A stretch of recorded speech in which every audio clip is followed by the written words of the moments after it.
1, 2, 3. The Underground Party, a Halloween adventure. Created by Martin Francom. The crisp October air nipped at Martin's cheeks as he trudged up the hill towards Central Kitsap High School.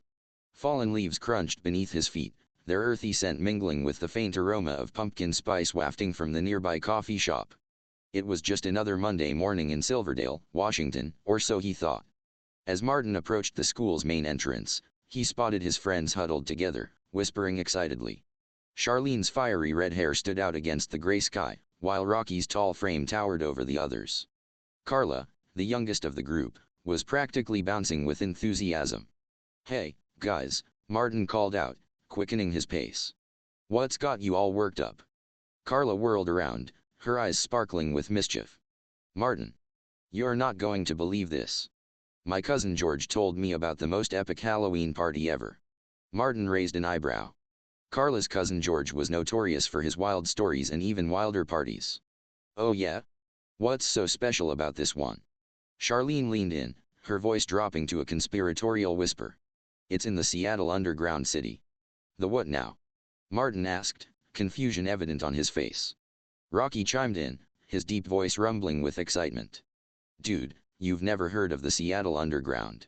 It's this network of underground passageways and basements that used to be ground level in old Seattle. They raised the streets in the 1890s to deal with flooding and stuff, and all the old buildings got buried." "Okay, that's cool and all," Martin conceded, "but isn't it, like, abandoned?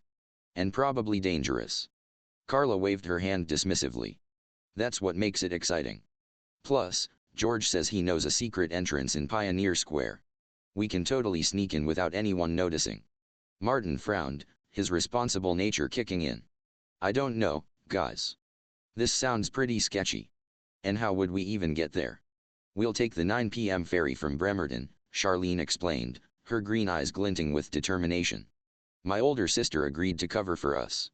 She'll tell our parents we're having a Halloween sleepover at her place." The warning bell rang, startling the group. As they hurried inside, Martin couldn't shake the feeling that this was a bad idea. But the excited chatter of his friends was infectious, and he found himself being swept up in their enthusiasm. Throughout the day, whispers of the underground party circulated among the four friends. In hushed tones between classes, they planned their escape and debated what costumes to wear. Martin's reservations slowly melted away, replaced by a growing sense of anticipation. As the final bell rang, signaling the end of the school day, the group gathered once more by their lockers. "So, are we really doing this?" Martin asked, a mix of excitement and apprehension in his voice. Rocky clapped him on the back, grinning widely. "Hell yeah, we are. It's our senior year, man. We need to make some memories." Charlene nodded in agreement. "When else are we going to have the chance to party in a secret underground city? This is once-in-a-lifetime stuff." Carla bounced on her toes, practically vibrating with excitement. "It's going to be amazing. George says there'll be music, drinks, and the coolest decorations ever. Plus, it's on actual Halloween night. How perfect is that?" Martin looked at each of his friends in turn, seeing the hope and excitement in their eyes. He took a deep breath and nodded. "All right, I'm in. But we need to be careful, okay? No splitting up, and we leave at the first sign of trouble." The others agreed readily, too caught up in their plans to dwell on potential dangers. As they left the school, the conversation turned to costumes and meeting times, the air buzzing with anticipation. The week leading up to Halloween passed in a blur of classes, homework, and secret planning sessions. Martin found himself caught up in the excitement despite his initial misgivings. He decided on a classic vampire costume, complete with fangs and a cape. Charlene opted for a steampunk-inspired witch, while Rocky chose to go as a werewolf. Carla, ever the trendsetter, designed an elaborate Dia de los Muertos-inspired skeleton outfit. On the night of Halloween, the four friends met at the Bremerton ferry terminal, their costumes concealed beneath heavy coats. The air was thick with fog, and a light drizzle fell from the overcast sky. As they boarded the ferry, Martin couldn't help but feel a shiver of excitement, or was it fear, run down his spine. The hour-long ferry ride to Seattle was filled with nervous chatter and last-minute adjustments to costumes. As the Seattle skyline came into view, its lights twinkling through the mist, a hush fell over the group. The reality of their adventure was starting to sink in. They disembarked at the Seattle ferry terminal, joining the throngs of costumed revelers heading into the city. Following Carla's lead, they made their way towards Pioneer Square, the historic heart of Old Seattle. As they walked, Martin couldn't shake the feeling that they were being watched. Every now and then, he thought he caught a glimpse of movement in the shadows, or heard the faint sound of footsteps echoing behind them. But whenever he turned to look, there was nothing there. "Guys," he whispered, pulling his friends close, "does anyone else feel like we're being followed?" Charlene glanced around nervously. "Now that you mention it, I've had this weird feeling since we got off the ferry." Rocky scoffed, but there was a hint of uncertainty in his voice. "It's probably just other people heading to parties. It is Halloween, after all." Carla, however, seemed oblivious to their concerns. "We're almost there," she exclaimed, pointing to an old brick building with boarded-up windows. "The entrance should be right around here somewhere." As they approached the building, Martin's sense of unease grew. The street was deserted now, the sounds of distant Halloween parties fading into an eerie silence. The fog had thickened, obscuring everything beyond a few feet. Suddenly, Carla let out a triumphant cry. "Here it is." She was pointing to a rusted metal grate set into the sidewalk. With Rocky's help, she managed to pry it open, revealing a dark hole leading down into the earth. Martin peered into the darkness, his heart pounding. "Are you sure about this?" he asked, his voice barely above a whisper. Charlene pulled out her phone, turning on the flashlight. "Come on, where's your sense of adventure?" She flashed him a reassuring smile, but Martin could see the nervousness in her eyes. One by one, they climbed down the rusty ladder into the underground. The air grew colder and damper as they descended, the sounds of the city above fading away. When they reached the bottom, they found themselves in a narrow tunnel, its brick walls slick with moisture. Carla consulted her phone, squinting at a crudely drawn map. "Okay, we need to head east for about a quarter mile. The party should be in one of the old bank vaults." As they set off down the tunnel, their footsteps echoing ominously, Martin couldn't shake the feeling that they were walking into a trap. The underground city was a maze of twisting passageways and abandoned rooms, each turn bringing them deeper into the forgotten heart of Old Seattle. They passed by the skeletal remains of old storefronts, their windows long since shattered, and climbed over piles of debris that might have once been furniture or machinery. The beam of Charlene's flashlight cast grotesque shadows on the walls, making Martin jump at every flicker of movement. Just as they were beginning to wonder if they had taken a wrong turn, they heard the faint thump of bass, growing louder as they approached. Rounding a corner, they saw a warm glow spilling out from an open doorway up ahead. Carla squealed with excitement. "We made it. Come on, let's go." But as they drew closer to the source of the music, Martin grabbed Charlene's arm, pulling her to a stop. "Wait," he hissed, his eyes wide with fear. "Did you see that?" In the shadows just beyond the doorway, he could have sworn he saw a pair of glowing eyes watching them. And for a split second, he caught a glimpse of something large and hairy slinking away into the darkness. "See what?" Rocky asked, peering into the gloom. But before Martin could answer, a blood-curdling howl echoed through the tunnels, sending chills down their spines. The music ahead abruptly cut off, plunging them into an eerie silence. The four friends huddled together, their excitement replaced by terror. As they stood frozen in fear, Martin realized with growing dread that their Halloween adventure was about to become all too real. Whatever was lurking in the shadows of the Seattle underground, it was clear that this was going to be a night they would never forget if they survived it at all. The howl echoed through the damp tunnels, fading into an unsettling silence. Martin, Charlene, Rocky, and Carla stood frozen, their hearts pounding in their chests. The warm glow from the supposed party entrance suddenly seemed more ominous than inviting. What was that?" Carla whispered, her earlier excitement replaced by fear. Rocky, trying to maintain his cool demeanor, forced a nervous laugh. "Probably just some awesome sound effects for the party, right? They're really going all out." But Martin wasn't convinced. The hairs on the back of his neck stood on end, and he couldn't shake the feeling that they were being watched. "I don't think so, guys. Maybe we should turn back."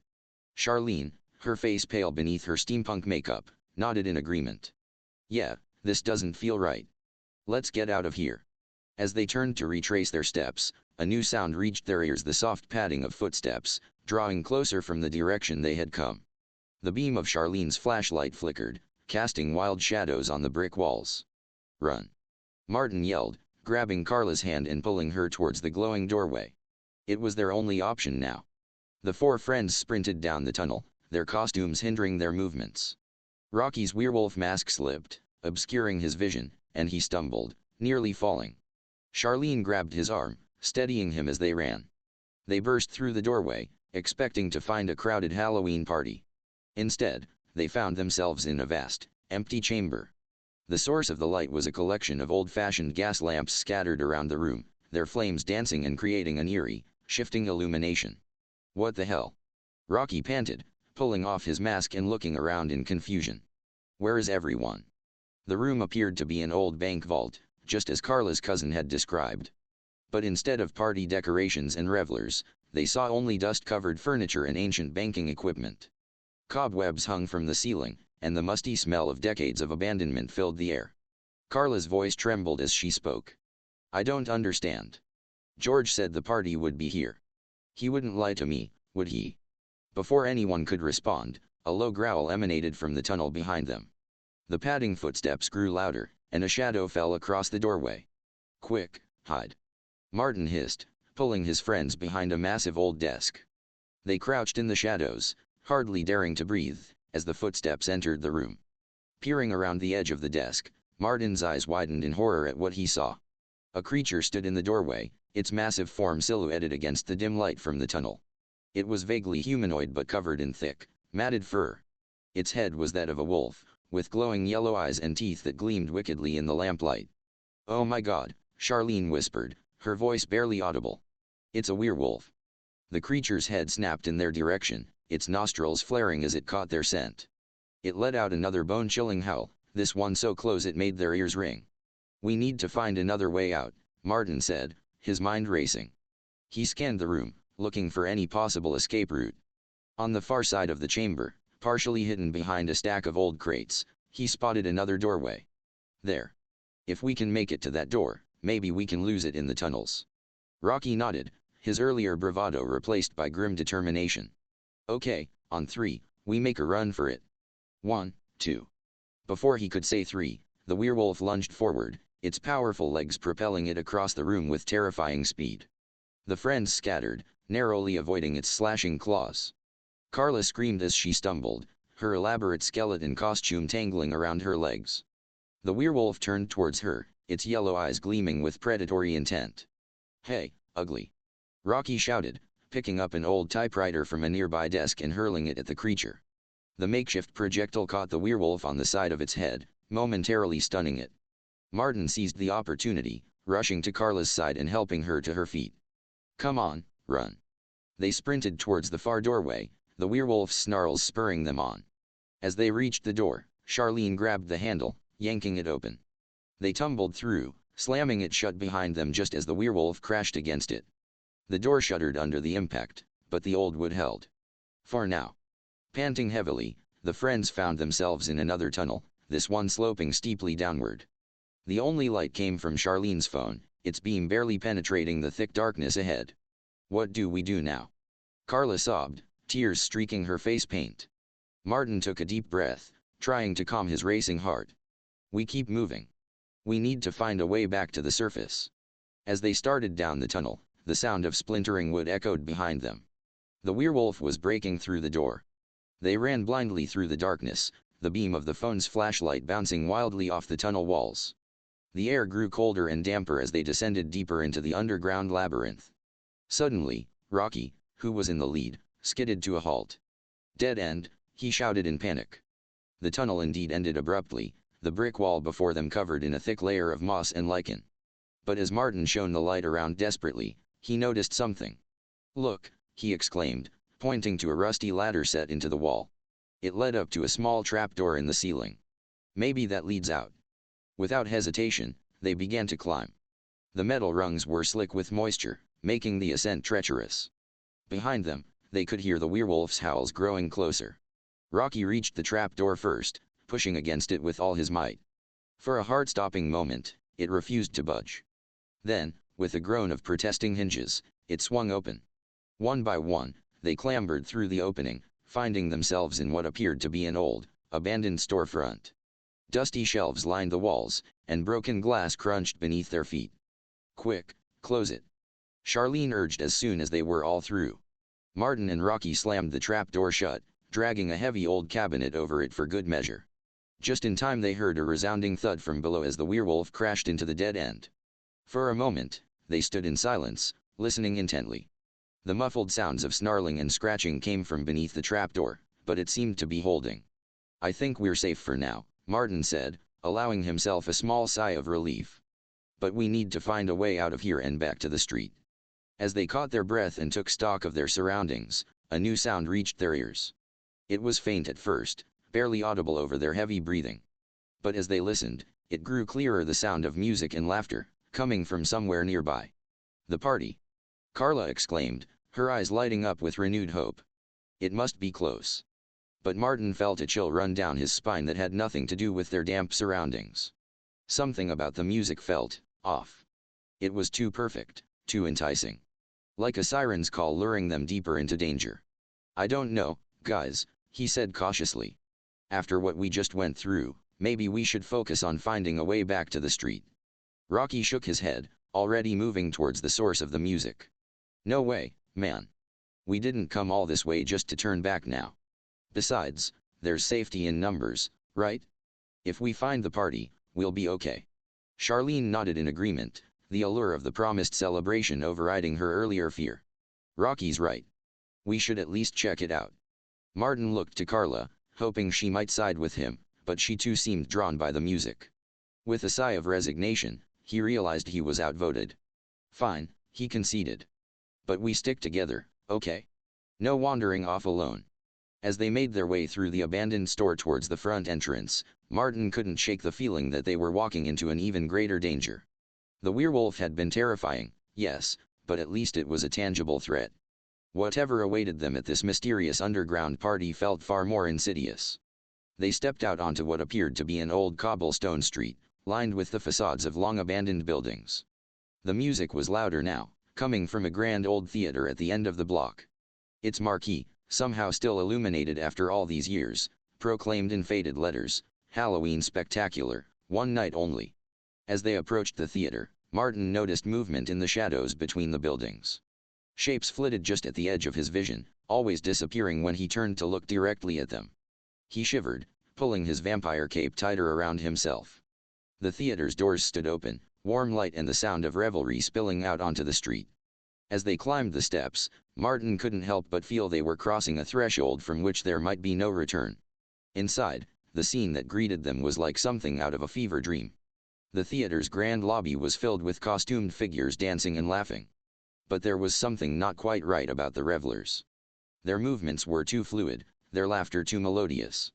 And their eyes seemed to glow with an otherworldly light.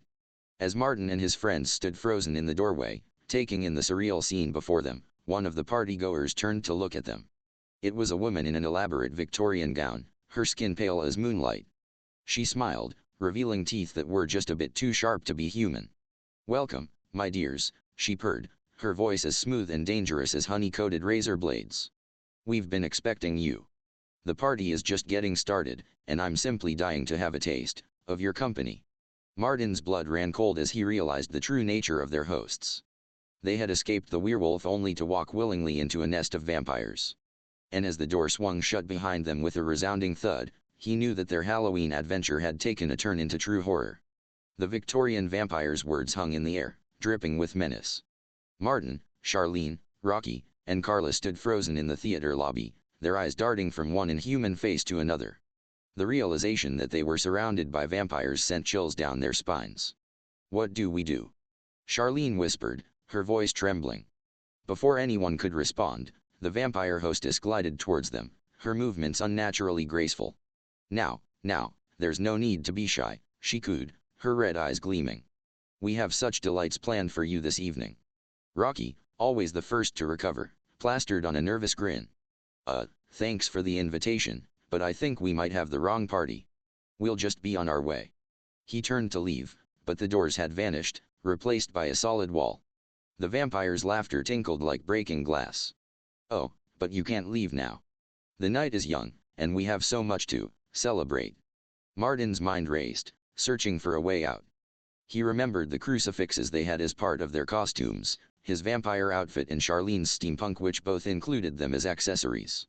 "Guys," he muttered, "the crosses. Use them." As one, Martin and Charlene raised their crucifixes. The effect was immediate. The nearest vampires hissed and recoiled, their faces contorting in pain and anger. "Run!" Martin shouted, grabbing Carla's hand and pulling her towards a side door he had spotted. The four friends bolted, pushing through the crowd of snarling vampires. They burst through the door and found themselves in a narrow hallway lined with faded movie posters. "This way," Rocky called, spotting a staircase leading down. They clattered down the stairs, the sounds of pursuit echoing behind them. The staircase seemed to go on forever, spiraling deeper and deeper into the earth. Just when they thought their legs would give out, they reached the bottom. They found themselves in what appeared to be an old dressing room, thick with dust and cobwebs. Faded posters of long-forgotten vaudeville acts adorned the walls, their eyes seeming to follow the teens as they caught their breath. "What the hell is going on?" Carla sobbed, her elaborate skeleton makeup now streaked with tears. "First a werewolf, now vampires? This can't be real." Charlene put an arm around her friend, trying to comfort her despite her own fear. "I don't know, but we need to find a way out of here." Martin nodded, his mind still reeling from their narrow escape. "Okay, let's think. We're deep underground, probably beneath the theater. There has to be some kind of maintenance tunnel or emergency exit." As they searched the room, a low rumbling sound caught their attention. At first, Martin thought it was just his imagination, but as it grew louder, he realized it was coming from behind a large, ornate mirror on the far wall. Suddenly, the mirror swung open like a door, revealing a dark passage beyond. The teens huddled together, expecting another vampire to emerge. Instead, to their utter astonishment, a massive, hairy figure ducked through the opening. It was easily 8 feet tall, covered in thick, brown fur. Its face was a strange mix of ape and human features, with intelligent eyes that regarded the terrified teens with what seemed like concern. "Holy shit," Rocky breathed. "It's Bigfoot." The creature made a series of grunting noises, gesturing urgently for them to follow. Behind them, they could hear the vampires getting closer. "I think it wants to help us," Martin said, making a split-second decision. "Come on." Throwing caution to the wind, the four friends followed the Sasquatch into the hidden passage. The creature pulled the mirror shut behind them, plunging them into darkness broken only by the dim light of Charlene's phone. They stumbled through the narrow tunnel, guided by the gentle touch of their unexpected savior. After what felt like an eternity, they emerged into a larger cavern, dimly lit by phosphorescent fungi growing on the walls. The Sasquatch turned to face them, making more grunting noises and gestures. To their surprise, they found they could almost understand him. I think he's trying to introduce himself," Charlene said, her fear giving way to fascination. "Is your name Fred?" The creature nodded enthusiastically, a surprisingly human-like expression of relief crossing its face. "Okay, Fred," Martin said, still trying to process the bizarre turn of events. "Can you help us get out of here?" Fred nodded again, then held up a hand in a wait gesture. He lumbered over to a pile of debris in the corner of the cavern and began rummaging through it. As they waited, Rocky turned to the others. "Am I going crazy, or did we just get rescued from vampires by Bigfoot?" Carla giggled hysterically. "If you're crazy, we all are. This is insane." Before they could discuss further, Fred returned, carrying what looked like an old leather-bound book. He handed it to Martin, making urgent noises. Martin opened the book carefully, its pages yellow with age. "It's some kind of journal," he said, skimming the faded handwriting. "Guys, listen to this. October 31st, 1899, the seal has been broken. The creatures of the night now roam free in the underground city. Only the guardian of the forest can keep them at bay." Charlene's eyes widened. "The guardian of the forest? Fred? Is that you?" Fred nodded solemnly, then pointed at the book and made a motion like he was turning a key. "I think he's saying this book is the key to stopping the vampires and the werewolf," Martin said, excitement building in his voice. "Maybe there's a spell or something we can use." As Martin flipped through the pages, searching for anything that might help, a distant howl echoed through the cavern. Fred's head snapped up, his eyes narrowing.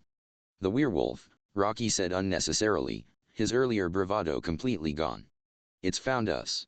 Fred made a series of urgent grunts, ushering them towards another tunnel entrance. As they moved, Martin continued to scan the journal. "Wait, "I think I found something," he exclaimed. "It's a ritual to reseal the creatures. But, it has to be performed at the exact spot where they were originally released." Carla groaned. "Let me guess, back at the vampire party." Martin nodded grimly. "Looks like it.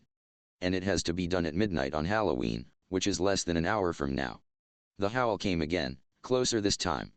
Fred growled, positioning himself between the teens and the sound. "So what you're saying is," Rocky summarized, "we have to go back to the vampire-infested theater, perform some magic ritual we don't understand, all while being chased by a werewolf, and we have to do it in the next hour or we're all doomed." Martin looked at his friends, seeing the fear in their eyes but also a growing determination. "Yeah, that about sums it up. Are you guys in?" Charlene squared her shoulders, her steampunk goggles glinting in the dim light. "We started this together, we'll finish it together." Carla nodded, wiping away the last of her tears. "I got us into this mess. I'm going to help get us out." Rocky cracked his knuckles. "Well, it beats algebra homework. Let's do this." Fred grunted approvingly, then gestured for them to follow. As they set off down the new tunnel, Martin clutched the journal tightly.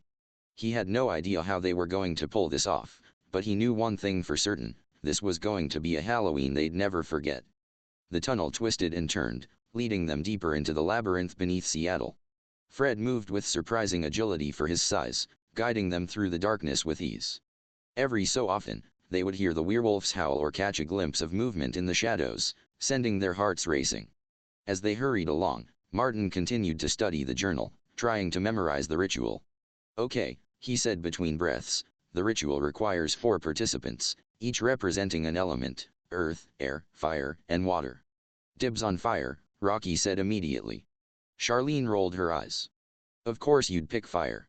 "I'll take air." "I guess I'm earth then," Carla added. Martin nodded. "Which leaves me with water. We'll need to form a circle and recite an incantation. The tricky part is, we need to time it exactly right. The final words have to be spoken just as the clock strikes midnight." A crash echoed through the tunnel behind them, followed by an enraged howl. Fred growled, urging them to move faster. "I think tall, dark, and furry back there isn't too happy about our plan," Rocky panted. They rounded a corner and found themselves facing a dead end. Before panic could set in, Fred pressed a hidden lever, revealing a secret passage. As they clambered through, Martin realized with a jolt where they were. "Guys," he whispered, "we're back in the theater basement." Sure enough, they could hear the faint sounds of the vampire party above them. Fred led them to a hidden staircase, then pointed upwards, making a series of soft grunts. "I think he's saying this leads directly to the main stage," Charlene translated, surprising herself with how well she could understand their new friend. Martin checked his watch. "We have 10 minutes until midnight. It's now or never." Fred pulled Martin aside, placing a massive hand on his shoulder. With his other hand, he pointed at the journal, then at his own chest, and finally at the teens. You've done this before, haven't you?" Martin asked, realization dawning. "You're not just the guardian. You're immortal." Fred nodded solemnly, then gestured for Martin to lead the way. Taking a deep breath, Martin turned to his friends. "Okay, here's the plan. We burst onto the stage, form the circle, and start the ritual. Fred will hold off the vampires and the werewolf as long as he can. We cannot stop for anything, no matter what happens. Got it?" The others nodded, their faces a mix of terror and determination. "All right then," Martin said, gripping the journal tightly. "Let's save Halloween." With one final look at each other, they charged up the stairs. They burst through a trapdoor onto the theater's main stage, momentarily blinding themselves with the bright stage lights. As their eyes adjusted, they saw the vampire party in full swing, with dozens of undead revelers frozen in shock at their sudden appearance. "Now!" Martin shouted. The teens quickly formed a circle, joining hands. Fred positioned himself between them and the snarling vampires, who were quickly recovering from their surprise. As Martin began to recite the incantation, chaos erupted. The vampires surged forward, only to be swatted back by Fred's powerful arms. From the wings of the stage, the werewolf appeared, its yellow eyes fixed on the teens. The air crackled with energy as the ritual progressed. Wind whipped around them, and the ground began to tremble.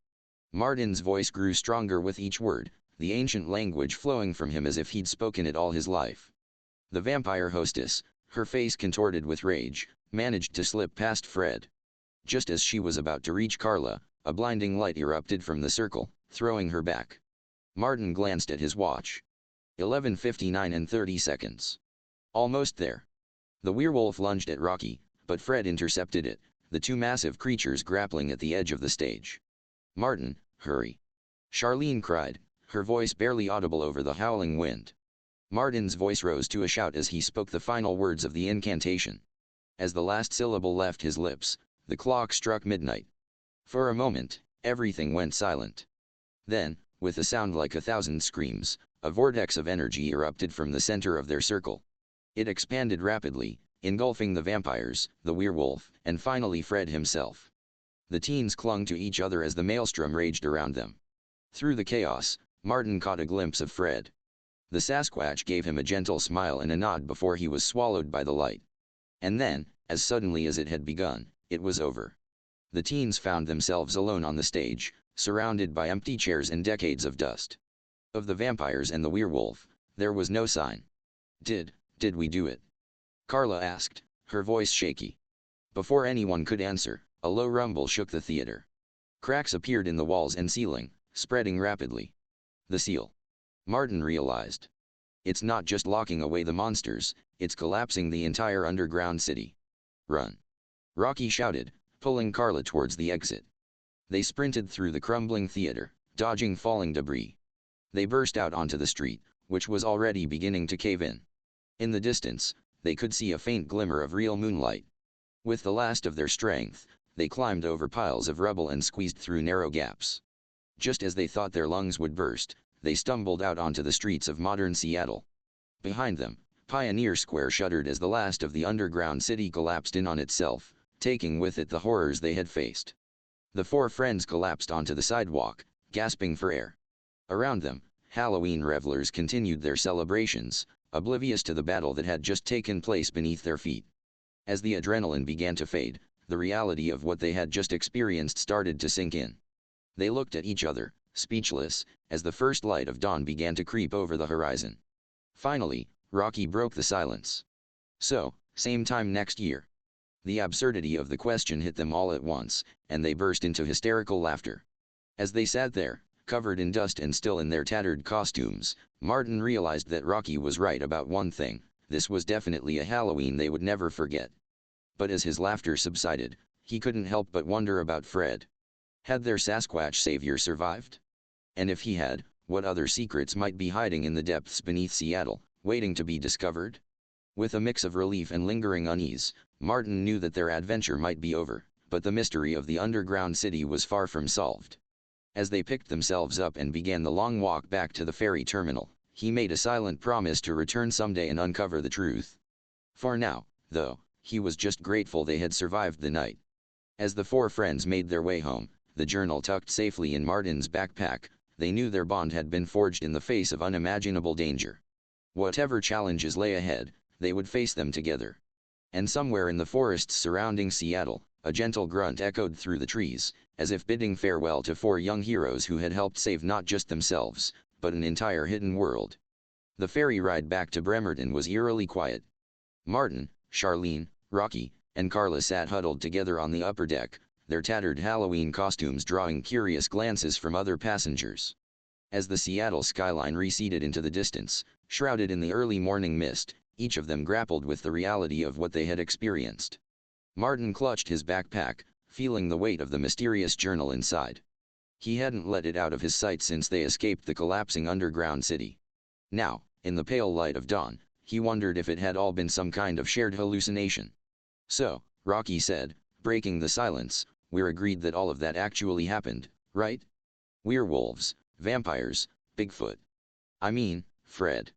Charlene nodded slowly, her steampunk goggles pushed up on her forehead. "It happened. I've got the bruises to prove it." She rolled up her sleeve, revealing a nasty purple mark where a vampire had grabbed her. Carla hugged her knees to her chest, her elaborate skeleton makeup now a smeared mess. "I can't believe I got us into all of this. George is so dead when I see him next." "Speaking of George," Martin said, frowning, "do you think he knew about the vampires and everything?" Carla shook her head vehemently. "No way. He's an idiot sometimes, but he wouldn't purposely send us into danger like that. He must have heard about the party from someone else. Or something else, Rocky muttered ominously. They lapsed into silence again, each lost in their own thoughts. As the ferry docked in Bremerton, reality began to set in. They had been out all night, and their parents would be waking up soon. What do we tell our folks? Charlene asked as they disembarked. Martin sighed. The truth is out of the question. They'd never believe us, and if they did, they'd probably have us committed. We stick to the original plan, Rocky said decisively. We were at a Halloween party. It ran late, so we crashed at Charlene's sister's place. No supernatural creatures, no underground cities. They all nodded in agreement, but Martin could see the weight of their secret already settling on their shoulders. Keeping this to themselves wasn't going to be easy. As they parted ways to head to their respective homes, Martin felt a pang of loneliness. Despite the terror they had faced, part of him already missed the intense bond they had forged in the face of danger. Hey, he called out as the others started to leave. Let's meet up later today. We should talk about everything. His friends nodded, understanding the unspoken need to process what they had been through together. Martin trudged home, his mind racing. As he snuck into his house and up to his room, he couldn't shake the feeling that their adventure was far from over. He hid the journal under a loose floorboard in his closet, then collapsed onto his bed, exhaustion finally overtaking him.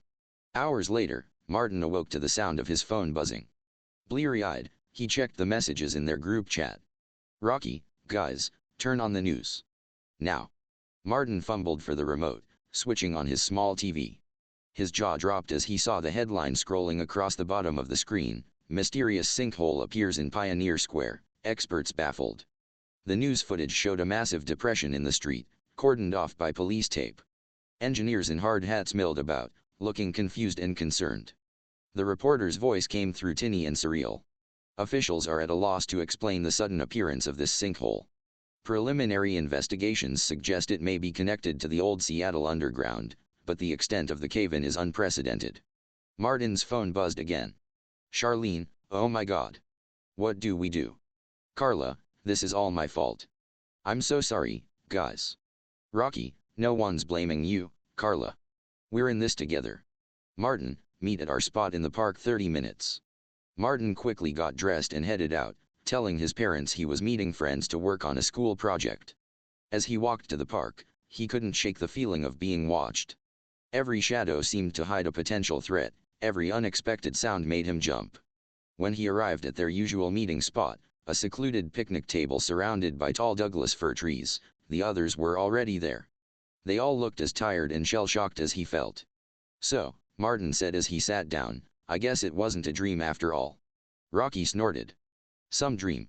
I haven't had a nightmare that bad since I watched The Exorcist when I was 10. Charlene pulled out her tablet, showing them more news reports about the sinkhole. They're saying it's some kind of geological anomaly. No one's mentioned anything about, what we saw. And they won't, Carla said firmly. Who'd believe it? We barely believe it ourselves. Martin reached into his backpack and pulled out the journal, placing it on the table. Well, we have proof. This journal, it's not just about the ritual we performed. There's so much more in here. Histories of the underground city, records of other supernatural creatures. Wait, Rocky interrupted, you're not suggesting we go back, are you? Because I've had enough near-death experiences to last a lifetime, thank you very much. Martin shook his head. No, not go back. At least, not yet. But I think we have a responsibility now. We know what's out there. We might be the only ones who can stop it if something like this happens again. Charlene leaned forward, her eyes bright with a mix of fear and excitement. You mean like, monster hunters or something? I was thinking more like guardians, Martin said, remembering Fred's solemn nod before he disappeared. Someone has to keep the balance between our world and theirs. They sat in silence for a moment, the weight of Martin's words sinking in. It was Carla who finally spoke up. I'm in, she said quietly. I got us into this mess. I want to help make it right. Rocky sighed dramatically. Well, I can't let you guys have all the fun. Count me in. Charlene smiled, adjusting her ever-present goggles. You know me. I never could resist a good mystery. I'm in too. Martin looked at each of his friends, feeling a surge of affection and pride.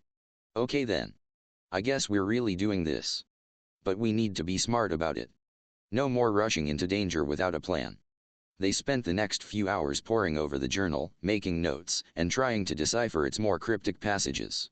As the sun began to set, casting long shadows across the park, they reluctantly agreed it was time to head home. As they were packing up, a twig snapped in the woods behind them. They all froze, years of monster movie watching kicking in. Slowly, they turned towards the sound.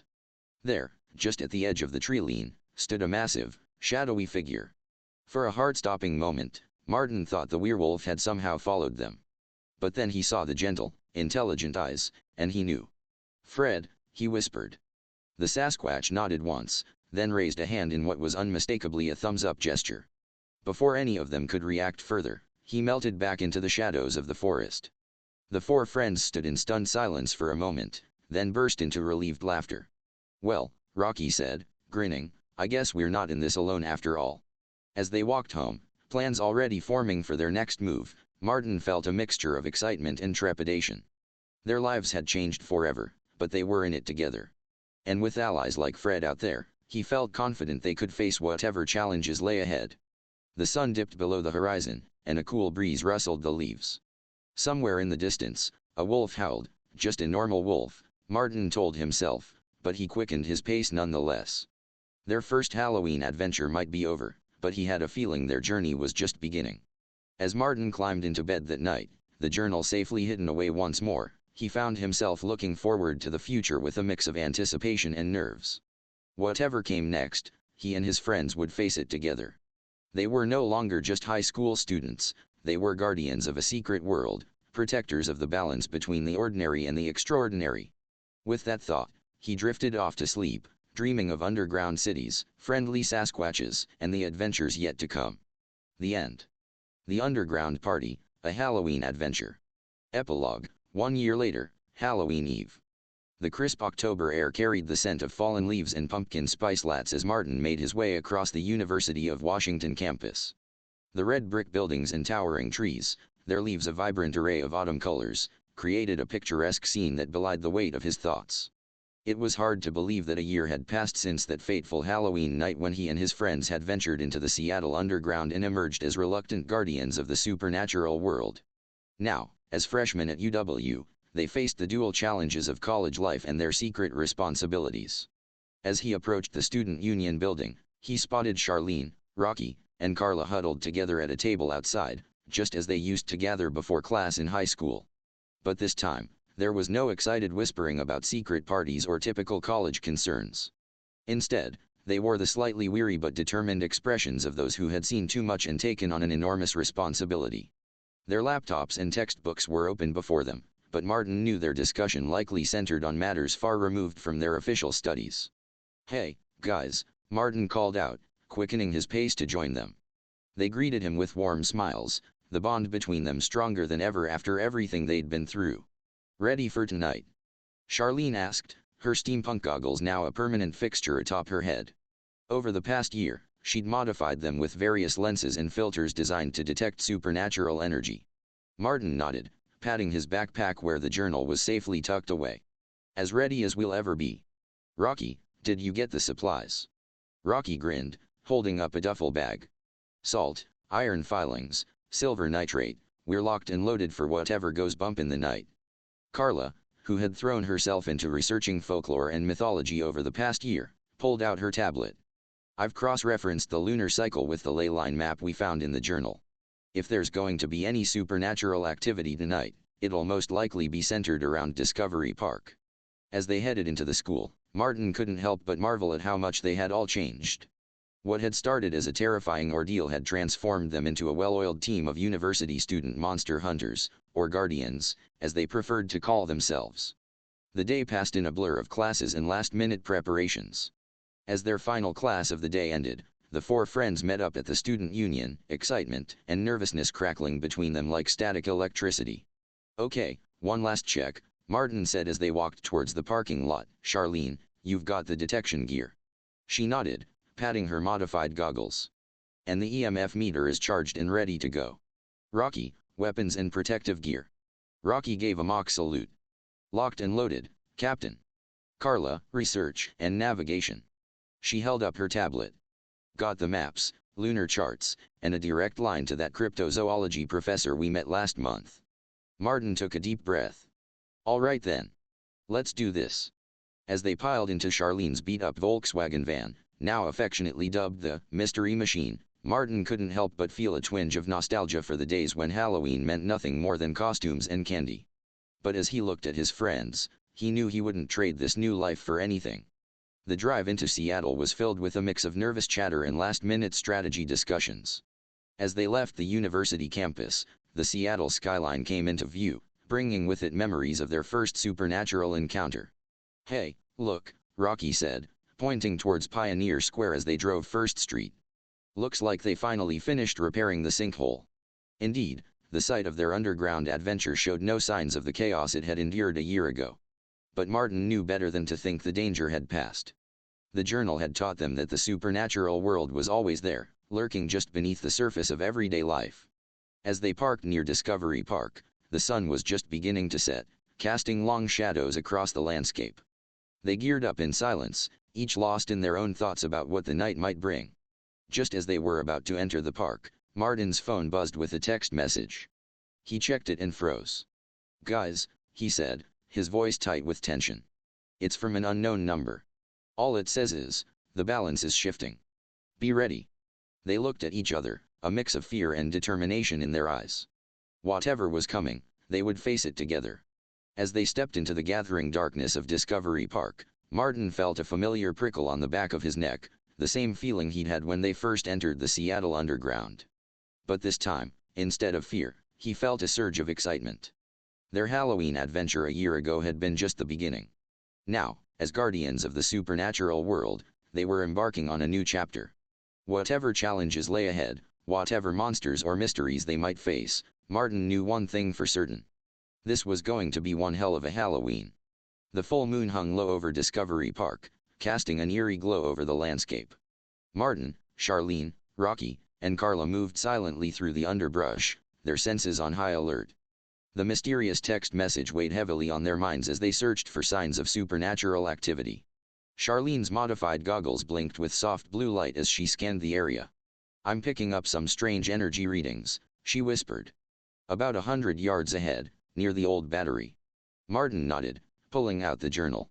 He'd spent countless hours studying its pages over the past year, and now he flipped to a relevant section with practiced ease. According to this, the full moon on Halloween can amplify supernatural energies. Whatever's out there, it's probably stronger tonight than usual. Rocky gripped his iron-infused baseball bat tighter. "Great. Just what we needed, super-powered monsters." "They're not all monsters," Carla reminded him gently. "Remember Fred?" The mention of their Sasquatch friend brought a moment of levity to the tense atmosphere. They hadn't seen Fred since that day in the park a year ago, but his memory served as a reminder that not everything supernatural was inherently evil. As they approached the old military battery, the air grew noticeably colder. Their breath fogged in front of them, despite the relatively mild autumn night. "Guys," Rocky said, his voice barely above a whisper, "please tell me you see that too." They followed his gaze to the entrance of the battery.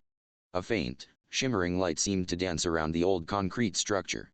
As they watched, the light coalesced into a translucent figure, the ghost of a soldier, his uniform from a bygone era.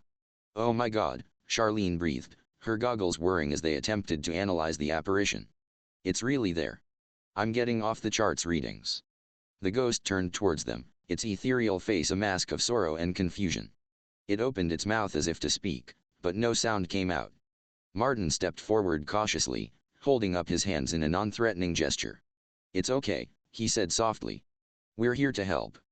The ghost's eyes widened in surprise, as if it wasn't used to being seen or addressed. It pointed urgently towards the battery entrance, then flickered and disappeared. "I think it wants us to follow it," Carla said, already moving towards the entrance. Rocky groaned. "Why is it always dark, creepy places with you guys?" Despite his complaints, Rocky fell in line as they cautiously entered the old battery. The air inside was heavy with the weight of history and something else, a palpable sense of otherworldly energy that made the hairs on the back of their necks stand up. As they moved deeper into the structure, Martin's flashlight beam caught something etched into the wall.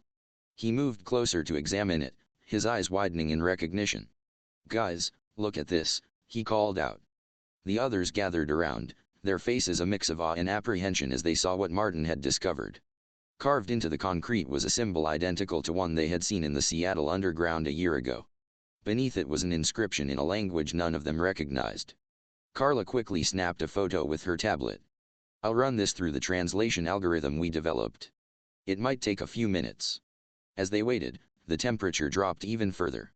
Their flashlight beams seemed to dim, barely penetrating the pressing darkness around them. Suddenly, a low growl echoed through the chamber. It wasn't the snarl of a werewolf or any other creature they had encountered before. This sound was older, deeper, it resonated in their bones and sent shivers down their spines. Guys," Rocky said, his voice shaking slightly. "I think we might be in over our heads here." Before anyone could respond, Carla's tablet chimed. "Translation complete," she announced, her voice a mix of excitement and fear. "You're not going to believe this." Martin leaned in to read the screen, his heart pounding. The translated text read: "Beware the convergence. When the veil is thinnest, the guardian of gateways must stand firm." As if in response to the translation, the ghostly soldier reappeared. This time, it managed to speak, its voice a hollow whisper that seemed to come from everywhere and nowhere at once. "The gates are opening. You must close them, or both worlds will fall." With that ominous pronouncement, the ghost vanished, leaving the four friends in stunned silence. The growl came again, louder this time, and accompanied by the sound of heavy footsteps approaching from the depths of the battery. Martin looked at his friends, seeing his own mix of fear and determination reflected in their eyes. Whatever was coming, whatever this convergence was, they would face it together. "Well," he said, gripping the journal tightly, "I guess we know what we're doing for Halloween this year." Rocky managed a nervous grin. "Yeah, saving the world. No pressure or anything." As the footsteps grew closer and the growl turned into a roar, the four friends stood their ground. They had faced werewolves, vampires, and the collapse of an underground city. They had become guardians of a hidden world, protectors of the balance between the mundane and the supernatural. Now, it seemed, they faced their greatest challenge yet. But as Martin looked at Charlene, Rocky, and Carla, he knew they were ready. They had each other, they had their knowledge and skills, and they had the courage to face whatever came through the darkness. The roar reached a crescendo, and a massive shape began to emerge from the shadows. Martin took a deep breath, raised the journal like a shield, and spoke the words that would begin their next great adventure. "Okay, team. Let's save the world." To be continued in The Guardians of Gateway, a supernatural adventure.